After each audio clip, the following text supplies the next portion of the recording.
ready. GMA Road Watch, serbisyong totoo ng GMA News. Good morning mga kapuso, 7:05 na ng umaga at ito na ang ating GMA Road Watch. Paalala po mga kapuso, sarado na po ang trapiko sa eastbound ng Commonwealth Avenue mula dito sa Philcoa area all the way hanggang dyan po sa Litex para sa programang Lingap Pamamakayag ng Iglesia ni Cristo.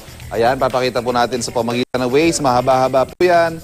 At ito nakikita natin na pagpula dito sa ating Waze, yan na po yung bahagyang pagbabagal ng daloy ng trapiko sa mga oras na ito sa area na yan ng Commonwealth Avenue malapit nga po sa Iglesia ni Cristo. Yung mga Wazers sa po tayo na galing Mindanao Avenue na nakapasok na ng Commonwealth Avenue na nakakaranas na nga po ng pagbagal ng daloy ng trapiko tulad ng nakikita rito sa ating Waze. Yan po mula dyan sa IBP Road, dito sa papuntang Commonwealth Avenue, nagkakaroon na po tayo ng pagbagal. Bagamat hindi pa naman masasabing usad pagong sa mga oras ito, 32 kilometers per hour pa naman po ang nire-report na takbo ng ating mga Wazers dyan sa area na yan. Ngayon, saan naman kayo pwedeng dumaan? Ayon po sa MMDA, ang pwede nyong alternate route ay ang IBP Road. Imbes na po dumiretso dito sa Commonwealth Avenue, pwede kayong dumiretso dito sa Batasan IBP Road.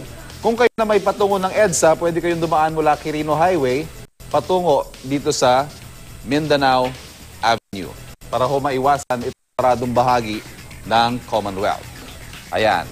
Sa ngayon, nasasabi pa natin hindi pa naman bumper to bumper o talagang usad pagawandari ng trapiko, moderate naman. Kaya yan po, be advised, yan po kung pwede nyo mga daanan ngayong umagang ito.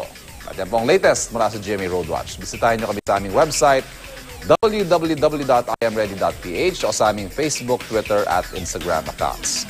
Pwede nyo rin i-download ang Waze app sa inyong smartphone at sumama na sa lumalaking Wazer community na ready maghatid ng real-time traffic situation habang kaya'y on the road. Magplano para sigurado, I am ready. Serbisyong totoo ng GMA News.